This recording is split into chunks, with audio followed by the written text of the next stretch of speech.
Hello, everybody, and thanks for joining. I'm Hilla Medalia. I'm a producer and a director. And with me is Maya Sarfaty, the director and filmmaker of Love It Was Not, that you just screened.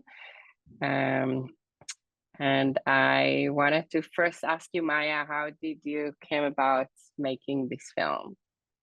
Hey, Hilla, very happy to be here. Thank you. Well, I was quite young when I first heard the story of the Citron sisters. I believe I was like 7 or 8. Mickey Marin, Rosa's daughter, she was my first acting teacher when I was just a little child, and she entrusted the story into my hands. I actually tried to tell it in many forms along the years and all kinds of mediums, but it never felt quite right till already 7 years ago, I believe. Mickey and I contacted the Dagmar, the SS officer's daughter, and we learned that she's very open and willing to talk and to cooperate. And she gave me his diaries and their home videos. And that was actually the point in which I realized I finally have the means to tell the full and the complete story of Elena, Franz, and Rosa. So it was a long journey. You clearly couldn't, didn't interview them, and you have a lot of archive and you interview other people, but how did you come with all those great creative ideas that you have in the film?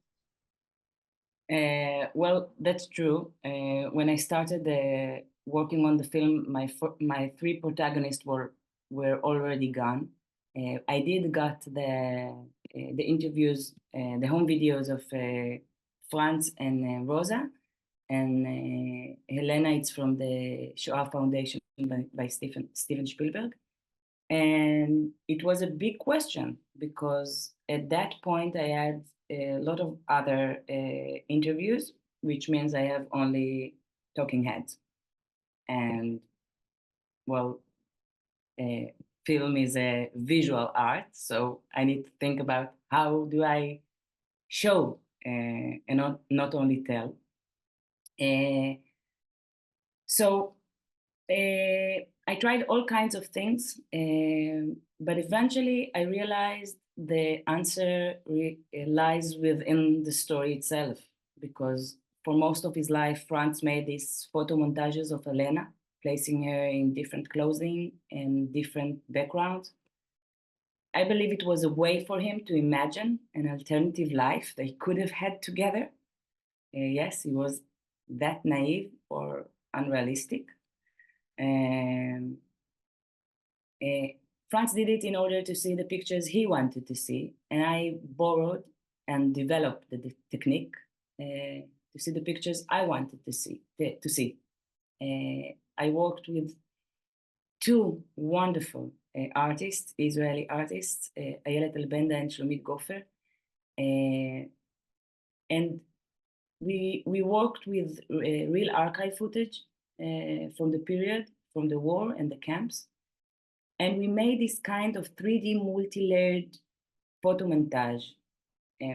If I may, I will share my screen, and then I can show you a little bit of it, the working process. We placed it's all made of paper. It's a 2D. We called it 2.5Ds because everything is, all the layers are 2Ds. But we placed it on a stage. You can see it in this picture very clear. And we shot it in a studio. When we started working on the maquettes, I had 2 scenes that I wanted to illustrate in this way. And eventually, half of the film was made in this technique. We worked with water, with fire. We shot from top. We shot in the maquettes, and we chose a really rough filling, and everything is handmade. You can see the paper cuts. You can feel, especially when you see it on a big screen in cinema. But I hope that also on your TV screen, you were able to watch it, to notice it.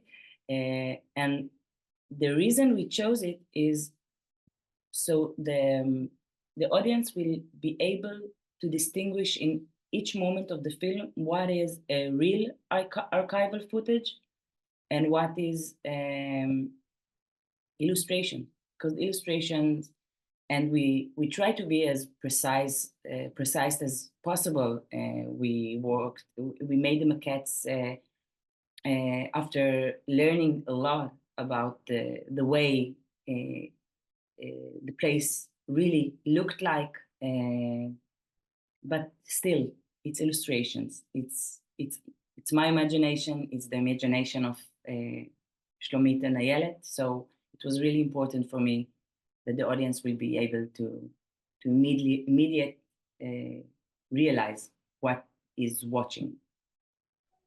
I think it's also beautiful, and almost you get the feeling that you go into this world. I mean, I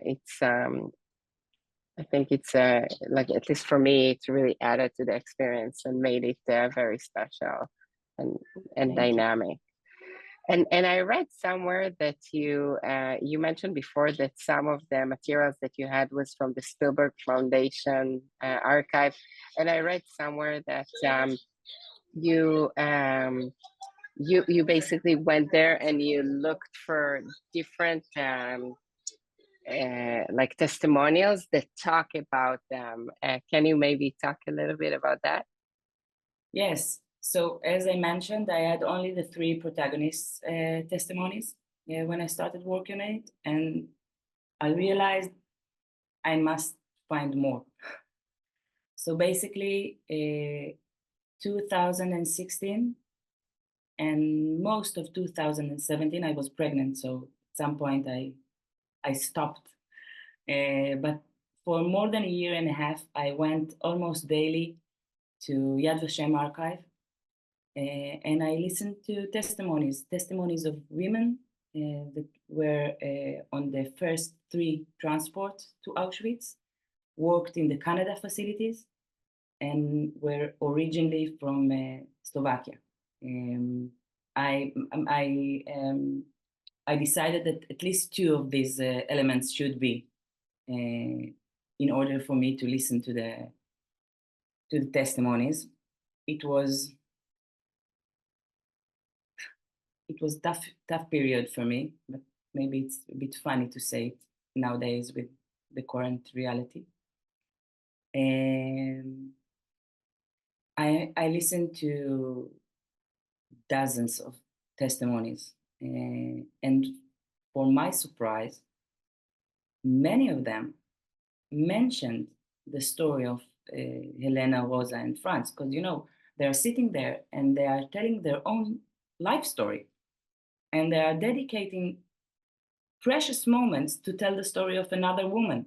It's not obvious. And I managed to locate 6 of them and to interview them myself. All the others' testimonies in the film are from the Shoah Foundation or the Yad Vashem archive. And I call them the choir of the 1,000 women. They are the 4th protagonist, as I see it. There is Helena, Franz, Rosa, and the women choir. And like in the Greek tragedy, the choir is the one that unfolds the story, that tells the story. But there is a very, very big difference, because in the Greek tragedy, the choir speaks in one voice. They all speak together, saying the same thing. And in our choir, I think the power of the choir is that each and every one of them brings a different perspective. And and they speak about it very honestly and very openly, with great courage. And every woman I personally interviewed has passed away by now. But they were very old, and they lived a very fulfilled life after Auschwitz. They all watched the film, and I made sure that's something that happened, and they all um, really cared for the film. It was a very meaningful thing for them. I think it's something nice. I mean, too bad I mean, of course, you weren't able to film the protagonist, but I think even filming these people, it feels very special that you were able to actually get to them and film them. So Yeah, I'm sure it was very significant because, when you think about the log line of the film, like a love story between an SS officer and a Jewish girl in Auschwitz, it's such a bombastic story. But with them, I was able to open a window to the past, and to see and to learn what does it mean on a daily basis. What does it look like? What does it feel like? What does it mean? And so it made it possible in many ways. These women that. And I think also what was very interesting is what made her willing to go and testify in the trial when his wife contacted him. I think that's something that was also very interesting in a way that, she, on one hand, you want to think that maybe she recognized the fact that he helped her, saved her sister and helped her, but on the other hand, maybe she had other reasons to go there. Maybe you can talk a little bit about that. She's really it was really important to her, and she kept saying that that she went there and she said the whole truth, the good and the bad. And she talked about how he helped her and saved her, because he did that more than once. And not that he did that because he thought that what's going on in Auschwitz is wrong. It wasn't a moral decision. He wasn't an altruist. He just fell madly in love with her. He was a very young boy in a very dramatic period, and so he is to blame. He actually was the one that led all the sick, the elder, and the kids into the gas chambers. You can't be more involved in the death process than that, So for her, it was very important that to let the world know that she said everything. She said the good and she said the bad. And for her, it was very hard to talk about it.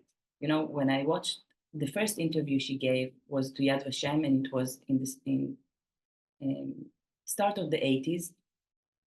And she tells the whole story without mentioning France at all.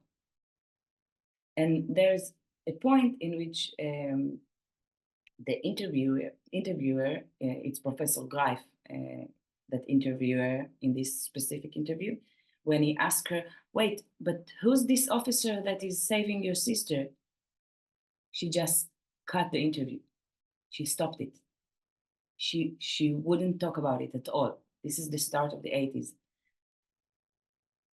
10 years later, the main interview that I'm using from the Shoah Foundation, she speaks freely about it. She even admits, at some point, I had feelings for him. She says feelings. And I think she's being very accurate, because you can't really talk about love under these circumstances. You can't talk about free will. You can't. She never chose it. She did what she needed to do in order to save herself. But I think she was very grateful for him till her last day.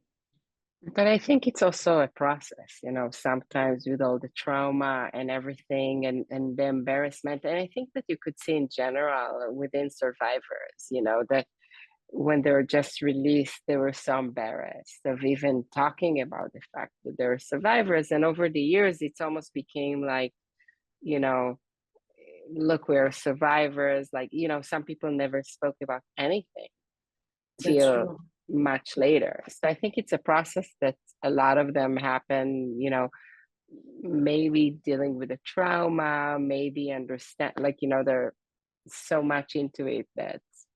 Yes, you are very right. Also, when you take under consideration the atmosphere in the in young Israel back then, the when the survivors came to Israel, uh, late 40s, early 50s, the immediate reaction they got was suspicious, because how come that you survive? What did you do in order to survive? And then think you are a woman that truly had a relationship with an SS officer. Now go and share it with the world and explain how complex and how it's. Of course, it took her time. Of course, she needed not only for herself to process her trauma, but the world to be willing and able to hear her story. And I want to ask you a little bit the other side of things, the distribution. I mean, when did you finish the film? And, I saw it, I think, in its world premiere in Tel Aviv. And what was the life of the film? And obviously, it's still screening, which is great. So maybe you can talk a little bit about it and also where it is available for people who wants to share with the friends and recommend it to them. Well, the premiere of the film should have been in sorry, CPH? Maybe, I don't know. לא, אני מתייעצת איתך, סליחה. Ah. CPH docs, yes, in CPH, from the beginning. Yeah. So where the film was premiered?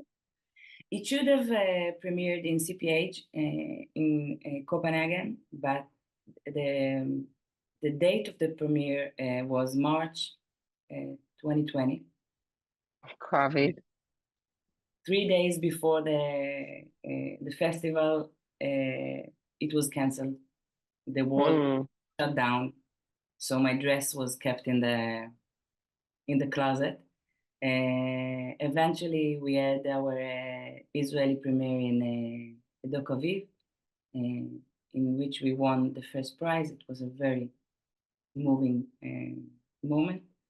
And the world premiere was in ITFA in Netherlands. It was a very rough year to go out with the film. He had a lot of online screenings, and we made it to the premiere in Austria. We have a co-production with Austria and Germany. Mm-hmm. So we managed between their second curfew and our second curfew in Israel. We managed to sneak in and to go over there for a tour in Austria. And yeah. So this is great that the film was basically released 4 years ago and it's still being shown around the world. Yes. And do you know where it's available for people to see if they haven't seen it, or if they want to recommend their friends or family or people? In the United States, I'm not sure I know. Okay. Sorry. I'm sure it's available in certain places, and Yes, it is available, and it's available to watch online. I'm just not sure which platform it's on. it's a good thing. Usually when we don't know, it's when it's actually growing and not in our control. So it's a good problem to have. Yeah, at the first 2 years, I was really like, where it is showing, what's going on, and now I'm more like already in the next project. What are you working on now? I'm working on a short documentary about Dudu Geva. He's an Israeli comic artist, and I'm working on this episode in '93. Is very is known for his work with ducks, with the image of ducks. And in '93, he published a book, and he used a Donald Duck figure. And so obviously, Walt Disney sued him for the rights.